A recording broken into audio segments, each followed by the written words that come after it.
আমি এক ট্রাক খাবার আনছি, ওটা খেতে যাচ্ছি, তার আগে আমি এটা দিয়ে যাচ্ছি। এটা কিসের? বাট এটা আমার মা জমাইতো, মারা গেছে 4 বছর আগে, সে মারা গেছে। তো আমি জানি না এটার মধ্যে কি আছে, আছে অনেক কিছুই আছে, কি আছে আমি জানি। এটা আমি দিয়ে গেলাম। না, আমার মা মারা গেছে। এটা তো বহুমুখী।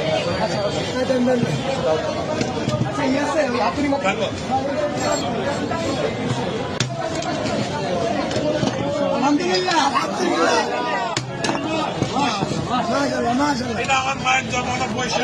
আপনি এখানে